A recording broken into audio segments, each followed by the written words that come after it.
Hello student, आज हम आपके पाठ्य पुस्तक सुगम भारती का पाठ 3 पढ़ेंगे। पाठ का नाम है अहिंसा की विजय। अहिंसा मतलब होता है किसी भी प्राणी या जीव को न मारना या उसको परेशान न करना। मतलब हम अपने मन से, वचन और कर्म से किसी को भी परेशान न करें। तो इस पर किस तरीके से विजय प्राप्त कर सकते हैं, इसके बारे में हम पढ़ेंगे। इस पाठ में हम उदारता, परोपकार व अहिंसा के भाव जागृत करेंगे और संज्ञा, विशेषण और क्रिया शब्दों को पहचानेंगे। सबसे पहले हम लेसन पूरा पढ़ेंगे और उसे समझेंगे। एक बार महात्मा बुद्ध मगध की राजधानी राजगृह से चलकर श्रावस्ती पहुँचे। श्रावस्ती कौशल की राजधानी थी। वर्तमान अयोध्या के आसपास का प्रदेश उस समय कौशल कहलाता था। वहाँ का राजा प्रसेनजित महात्मा बुद्ध का शिष्य था। वर्तमान में जो अयोध्या है, उस प्रदेश को पहले क्या कहते थे? कौशल प्रांत कहते थे। और वहाँ पर जो कौशल प्रांत है उसकी राजधानी क्या थी? श्रावस्ती। राजधानी मतलब कैपिटल होता है। तो कौशल प्रांत की राजधानी क्या थी? श्रावस्ती। और जो वहाँ के राजा थे उनका नाम था प्रसेनजित। तो महात्मा बुद्ध जो थे वो क्या थे? प्रसेनजित के गुरु थे। मतलब जो प्रसेनजित राजा था वो महात्मा बुद्ध का शिष्य था। ठीक है। तो महात्मा बुद्ध कहाँ गए? प्रसेनजित राजा के पास, उनके राज्य में, उनसे मिलने के लिए। श्रावस्ती पहुँचने पर महात्मा बुद्ध ने राजा को बड़ा व्याकुल पाया। पूछने पर राजा ने कहा, भगवान, अंगुलीमाल डाकू से मेरी प्रजा बड़ी त्रस्त है। इसी से मैं बहुत चिंतित हूँ। क्या करूं, कुछ समझ में नहीं आता। महात्मा बुद्ध ने राजा को धीरज बंधाया और कहा कि मैं तुम्हारी चिंता दूर कर लूँगा। बेचैन, व्याकुल होना मतलब परेशान या बेचैन होना, जिसको हम डिस्टर्ब होना बोलते हैं ना। हमको कोई परेशानी होती तो हम परेशान हो जाते, डिस्टर्ब हो जाते, हमारा मन किसी भी कार्य में नहीं लगता मतलब। और त्रस्त मतलब पीड़ित। तो जो श्रावस्ती पहुंचकर महात्मा बुद्ध क्या देखते हैं कि जो उनका शिष्य है प्रसेनजित, वो बहुत ही चिंतित है, व्याकुल है, परेशान है। तो वो उससे जब पूछते हैं कि तुम्हें क्या हुआ, तो वो क्या कहता है कि अंगुलीमाल नाम का एक डाकू है जिससे मेरी प्रजा बहुत त्रस्त मतलब पीड़ित है, और इसी कारण मैं चिंतित हूँ और मुझे समझ में नहीं आ रहा कि मैं क्या करूँ। तब महात्मा बुद्ध जो है वो राजा को क्या करते हैं? धीरज मतलब धैर्य धरने के लिए कहते हैं और कहते हैं कि मैं तुम्हारी चिंता दूर कर दूंगा, मतलब तुम्हारी परेशानी दूर कर दूंगा। अंगुलीमाल बड़ा भयंकर डाकू था। उसने अत्याचार से प्रसेनजित की प्रजा त्राही त्राही कर रही थी। उसने 1000 आदमियों की हत्या करने की प्रतिज्ञा रखी थी, परंतु वह कितने आदमी मार चुका है उसका हिसाब रखना उसके लिए कठिन काम था। इसके लिए उसने एक युक्ति निकाली। वह जब भी किसी का वध करता तो उसकी एक अंगुली काट लेता। इस प्रकार उसके पास अंगुलियों की एक माला सी बनती जा रही थी जिसे वह गले में डाले रहता। इसी प्रकार उसका नाम अंगुलीमाल पड़ गया था। जो अंगुलीमाल नाम का जो डाकू था उसका नाम अंगुलीमाल कैसे पड़ा वो भी यहाँ बताया है। तो अंगुलीमाल कैसा डाकू था? एक बड़ा भयंकर डाकू था और उससे जो प्रजा थी वो उसके अत्याचार मतलब उसके जो जुल्म थे उससे परेशान थी। और त्राही त्राही होना मतलब जब संकट के समय कोई किस परेशानी में और जब हमें पुकारता है तो उसे कहते हैं त्राही त्राही करना। तो उससे प्रजा जो थी वो त्राही त्राही कर रही थी, मतलब उससे बचाने के लिए वो आवाज़ लगा रही थी, पुकार रही थी। उस अंगुलीमाल डाकू ने क्या सोच रखा था कि मैं 1000 आदमी मारूंगा, इसलिए उसने ये प्रतिज्ञा कर रखी थी। मतलब प्रतिज्ञा करना मतलब निश्चय करना। तो उसने सोच रखा था कि मेरे को 1000 आदमियों को मारना है।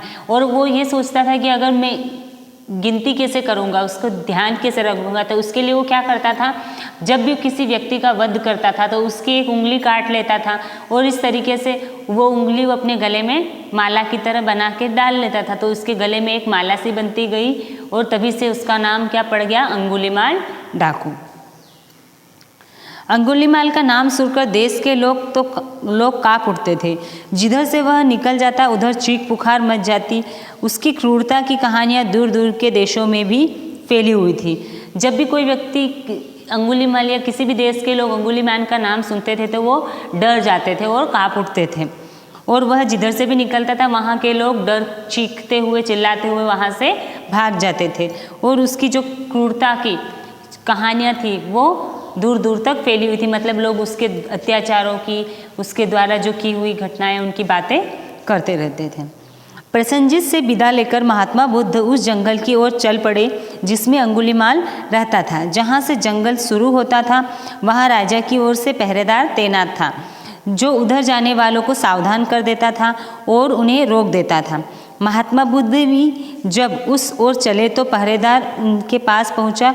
वह जानता था कि बुद्ध जैसे महात्मा का कोई कुछ बिगाड़ नहीं सकता, परंतु वह अपना कर्तव्य समझकर बुद्ध के चरण पकड़कर बोला, महाराज, उधर भयंकर डाकू अंगुलीमाल रहता है, उससे प्राणों का खतरा है, कृपया उधर न जाए।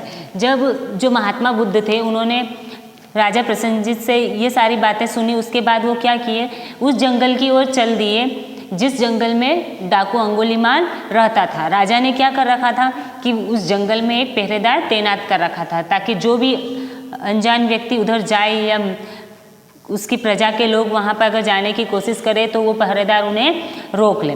जब उस पहरेदार ने महात्मा बुद्ध को जाते हुए देखा तो वो तो समझ गया था कि इनका तो कोई कुछ बिगाड़ नहीं सकता, लेकिन फिर भी वो वहाँ पे जाने वालों को रोकना उसका कर्तव्य था, मतलब उसकी ड्यूटी थी, वो उसका काम था कि उसे वहाँ पे जाने वाले लोगों को रोका जाए।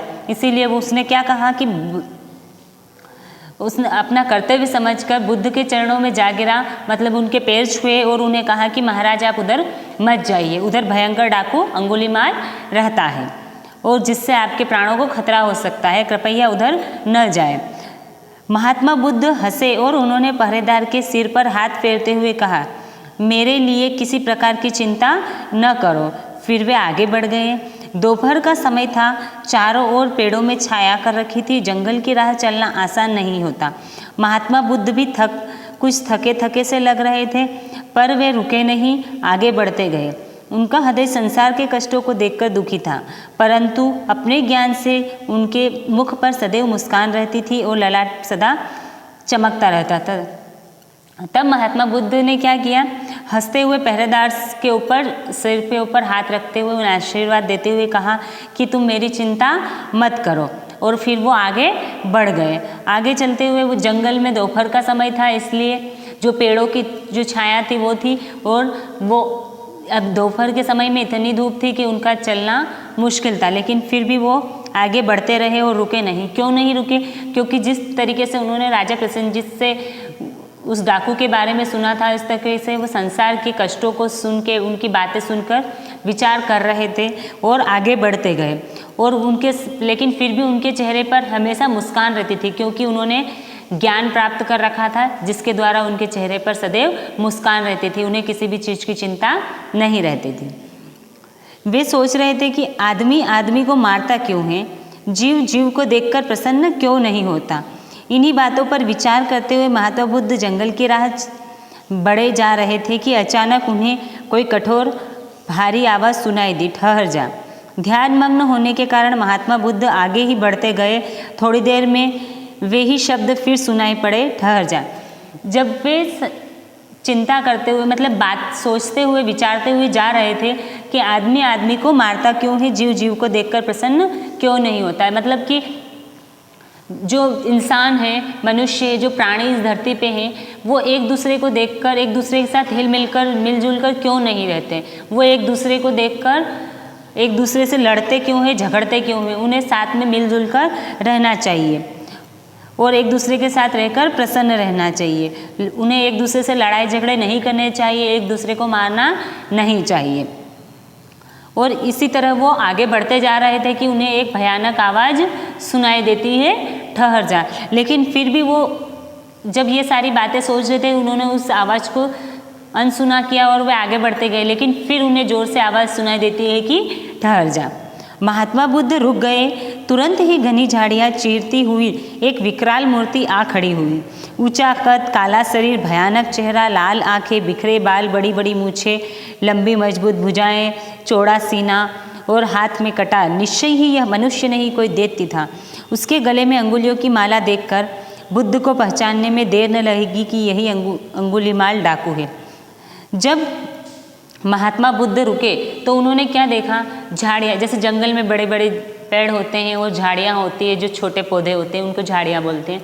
तो उन झाड़ियों को चीरते हो, मतलब उन झाड़ियों से एक विकराल मूर्ति, एक बड़ा इंसान निकलकर बाहर आया। और तो क्या देखते हैं कि उसका कद कैसा है, मतलब उसकी जो ऊंचाई है वो बड़ी है, और उसका शरीर कैसा है, काला है, भयानक चेहरा, और उसका चेहरा कैसा है, भयानक मतलब डरावना।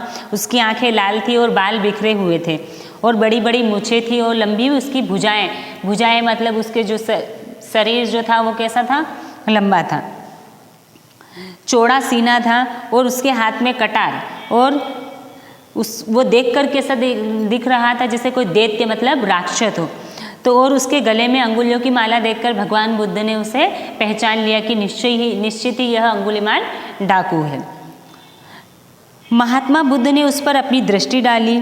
उसकी नज़र में भय न था, प्यार था। उन्होंने प्रेम पूर्वक उस भयानक डाकू से कहा, मैं तो ठहर गया, लेकिन तू कब ठहरेगा। जब महात्मा बुद्ध ने उसकी ओर देखा, उसके ऐसा कहने के बावजूद भी महात्मा बुद्ध उससे गुस्सा नहीं हुए या उन्होंने उससे प्यार से देखा और उससे कहा, क्या कहा कि मैं तो ठहर गया, लेकिन तुम कब ठहरोगे। अंगुलीमाल चकित हो गया। उसके सामने आने वाले की हमेशा भय से घिघी बन जाया करती थी। आज तक उसे कोई ऐसा आदमी न मिला था जिसने उससे आंख से आंख मिलाकर बात की हो। यह कौन है तो जो डरना तो दूर शांतिपूर्वक मुस्कुरा रहा है। अंगुलीमाल डाकू को आश्चर्य हुआ, चकित हुआ मतलब कि वो सरप्राइज होना, तो वो सरप्राइज हो गया मतलब चकित हो गया कि आज तक ऐसा नहीं हुआ कि किसी ने मुझसे आंख से आंख मिलाकर बात की हो। कोई व्यक्ति मेरा नाम सुनकर ही भाग जाया करता था, लेकिन ये सामने खड़ा व्यक्ति कौन है जो न मुझसे डर रहा है और मुझसे आंखों से आंखें मिलाकर बात कर रहा है। महात्मा बुद्ध फिर बोले, बोल तू कब ठहरेगा तू। अंगुलीमाल पर महात्मा बुद्ध की बातों का जादू का सा असर हुआ। वह विनीत स्वर में बोला, महात्मान, मैं आपकी बात नहीं समझा। मतलब जब महात्मा बुद्ध ने उससे फिर दोबारा कहा कि बोल कब ठहरेगा तू, तब वो क्या कहता है अंगुलीमाल डाकू, क्योंकि जब महात्मा बुद्ध ने उससे प्रेम पूर्वक इतने अच्छे से बात की तो वो आश्चर्यचकित हो गया था और वो क्या सोचने लगा कि ये ऐसा कौन सा इंसान है, जरूर इसमें कोई शक्ति है जिसके कारण ये डर नहीं रहा है। तो उसने क्या, उससे उनके ऊपर वो जादू सा हो गया और वो क्या कहता है कि महात्मन, मैं आपकी बात को समझा नहीं। क्या कहता है कि मैं आपकी बात को नहीं समझा, आप क्या कहना चाहते हैं। बुद्ध बोले, अरे जीवन में तो जन्म से मरण तक वैसे ही बहुत दुख है, तू उसे अपनी क्रूरता के कारनामों से क्यों बढ़ा रहा है। मैंने तो ज्ञान प्राप्त कर बंधन से छूट गया, पर तू तो इस प्रकार मार काट का काम अभी करता जा रहा है। इनसे कब छुट्टी लेगा, बोल कब ठहरेगा तू। बुद्ध क्या बोले कि जीवन में तो जन्म से मरण तक वैसे ही बहुत कष्ट है। जब से हम जन्म लेते हैं और जब हम मरते हैं तब तक हमारे जीवन में वैसे ही बहुत सारे कष्ट होते हैं। तो तू उसे अपनी क्रूरता मतलब जो हमारा दुष्ट व्यवहार होता है, बुरा व्यवहार होता है, किसी के प्रति हम बहुत ज़्यादा पाप करते हैं, उसको क्रूरता बोलते हैं। और कारनामे मतलब करतूत, तो तू अपने दुष्ट व्यवहार और कारनामों से इस पाप को और इन कष्टों को और क्यों बढ़ा रहे हो। मैंने तो ज्ञान प्राप्त कर लिया और इन सारे बंधनों से मुक्त हो गया हूँ, लेकिन तू तो इस प्रकार मार काट का काम कर करके, मतलब लोगों को मारना, उनको काटना और इस तरीके से कार्यों से कब छुट्टी लेगा और कब ठहरेगा। मतलब ये सब कार्य तुम कब बंद करोगे और कब रुकोगे। वह डाकू जिसने डर कभी न जाना था, जिससे सारी दुनिया कांपती थी, आज एक निशस्त्र महात्मा के तेज से कांप रहा था। सहसा वह बुद्ध के चरणों में गिर पड़ा और बोला, महात्मन, मुझे राह दिखाइए, मेरे सामने अंधेरा ही अंधेरा है। जो डाकू आज तक किसी से नहीं डरा था, वह और जिससे सारी दुनिया उसका केवल नाम सुनकर ही कांप उठती थी, वो एक निशस्त्र साधु, मतलब निशस्त्र मतलब जिसके पास कोई हथियार नहीं है, वो खाली हाथ थे। जो महात्मा बुद्ध थे उनके पास कोई हथियार था, लेकिन उन्होंने अपनी वाणी से, अपनी बोली से क्या किया, उस इतने पापी व्यक्ति को भी सही राह दिखा दी। और बुद्ध जो अंगुलीमाल डाकू था वो उनकी बातें सुनकर उनके चरणों में आ गिरा और क्या कहता है कि भगवान मेरे सामने अंधेरा है, आप मुझे सही राह दिखाइए। बुद्ध ने उसको शांति, दया और प्रेम का उपदेश दिया। अंगुलीमाल की आंखें खुल गई, उसके मन का अंधकार दूर हो गया। उसने अंगुलियों की माला तोड़ डाली और कतार दूर फेंक दी। अंगुलीमाल ने हिंसा का जीवन सदा के लिए त्याग दिया और वह भगवान बुद्ध का शिष्य बन गया। क्या किया अंगुलीमाल डाकू ने? जब भगवान बुद्ध ने उनको दया, शांति का उपदेश दिया, तब उन्होंने जो उसके हाथ में जो कटार थी उसे दूर फेंक दी और अपने गले से अंगुलियों की माला तोड़ दी। और उसने क्या निश्चय किया कि आज से मैं इस प्रकार की लोगों को कष्ट नहीं पहुंचाऊंगा और अब से किसी को भी नहीं मारूंगा। इस तरीके से उसने हिंसा का जीवन सदा के लिए त्याग दिया और वो महात्मा बुद्ध का शिष्य बन गया। इस पाठ में हम संज्ञा, विशेषण और क्रिया भी पढ़ेंगे। तो संज्ञा किसे कहते हैं? किसी व्यक्ति, वस्तु, स्थान या भाव के नाम को हम संज्ञा कहते हैं। तो जहाँ पर भी किसी भी व्यक्ति, वस्तु या स्थान का नाम आ जाएगा वो क्या हो जाएगी? संज्ञा हो जाएगी। और विशेषण, तो जिन शब्दों की हम विशेषता बताते हैं उन्हें क्या कहते हैं? विशेषण कहते हैं। जैसे इसमें दे रखा है महात्मा बुद्ध रुक गए, तुरंत ही घनी झाड़ियाँ चीरती हुई एक विकराल मूर्ति आ खड़ी हुई, ऊंचा कद, काला शरीर, भयानक चेहरा। तो इसमें जो जैसे चेहरा कैसा है? भयानक, तो चेहरा क्या हो गया? संज्ञा हो गई। और भयानक उसकी विशेषता, मतलब चेहरे की विशेषता क्या बताई गई कि भयानक है। और लाल आंखें, तो लाल क्या है? विशेषण है। और किसकी विशेषता बताई गई? आंखें की, तो आंखें क्या हो गई?